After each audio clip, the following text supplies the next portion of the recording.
everyone. Okay, so obviously the major point to talk about with this chapter is Toru and Aoyama combining their powers to basically refract Aoyama's laser, and the hope from All Might is that one lucky blast is going to be powerful enough to take him out. Like, everything All Might was doing in this chapter and even previous chapters, he was just luring All for One into the right position to take a hit from Aoyama, at least as I understand it. And I'll be honest, while I don't put much stock in these all-or-nothing gambles when it comes to taking out the main antagonist of the series, I'm not going to lie, I am kind of rooting for Aoyama to be the one to take All for One out, or at the very least critically injure him. Because it would be like the biggest form of karma that All for One gave Aoyama his quirk as a means of controlling him, and yet ultimately it would be that same quirk from Aoyama who delivers some form of a finishing blow to All for One. Like, the more I thought about it after reading this chapter, the more I realized how full circle that would basically bring things.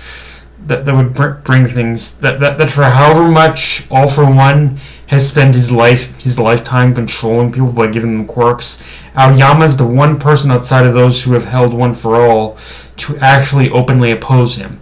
Now, with that said, I am curious of what the aftermath this is going to be for Aoyama, because one thing that has remained a constant about his power is that he does need the belt to focus and control the beam. So the fact that he discharged such a high concentration of power without it makes me think he's not going to get out of this unscathed. Like, even if he comes out of this having finally learned to control the power, or like even if he comes out of this unscathed mostly, I'll bet it did do something to his body. Like, I'm thinking, like, right now I'm thinking on the logic of like of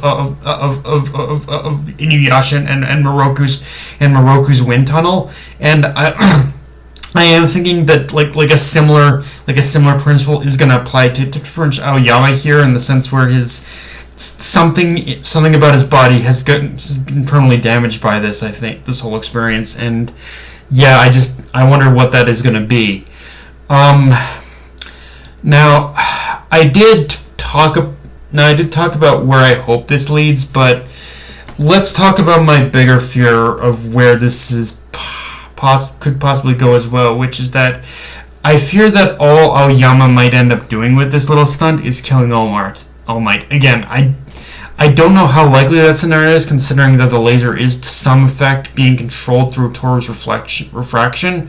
But again, something about this also just feels a little too good to be true. Like, the best case scenario out of this is just the best case scenario I can cook up in even a worst case scenario is that this ends up taking out both All for One and All Might, which again is something I talked about before, but something about this like has to go wrong. It just has to. Horikoshi is practically like written into law of the series at this point, that however good something seems, there's always going to be that one thing that turns it sour, or some kind of hitch to everything.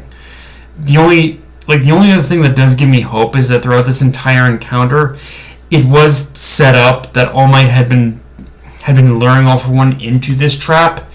And when you see All for One looking up at the sky, he does seem genuinely surprised.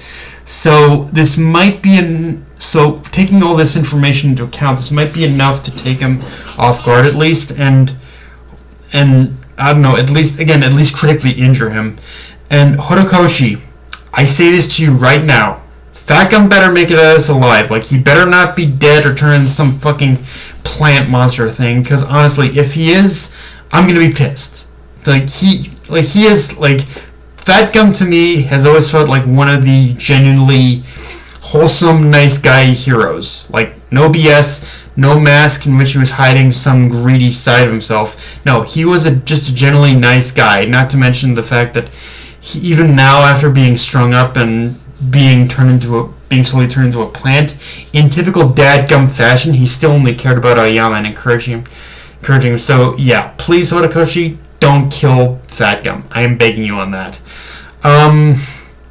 And Yeah, I've said it many times before, but this is once again another chapter where Horikoshi really flexes his horror chops. Because on top of those distorted mouth monsters over one summoned to chase All Might, a lot of the stuff with the plants was again also supremely terrifying. And not even the plant monsters themselves, although those were pretty scary, but just some of the imagery of Aoyama, Facum, and so many others like being strung up, impaled, or just slowly being turned into plant monsters. Like it's the kind of imagery that just evokes fear into me. And again, the man knows his horror, and it's again really intriguing and baffling to me that he never considered doing a horror manga or even or horror one shot or just something with horror. Like I feel there was lost potential in him just sticking to doing shonen manga, which, if I don't get me wrong, if that's what he was passionate about doing, I'm not gonna knock him for it. It's just,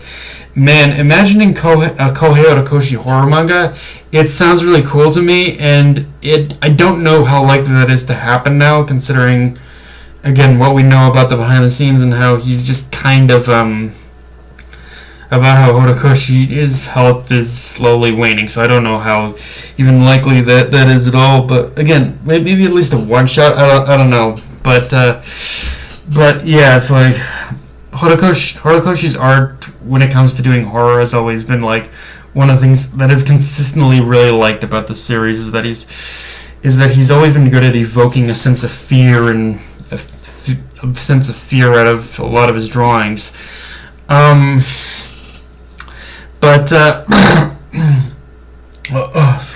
sorry guys. But yeah. Also, yeah. I guess you could say the one thing too about this is we do get to see is obviously we basically see yet again like pretty much the reflection or the shade of Toru's real form. And yeah, I guess like I don't. Honestly, this is the one thing that's always kind of bugged me about Toru, but why is it that she's never tried to, like, actually design a costume that fully goes invisible with herself? Like, I never got that part at all, but again, it is what it is.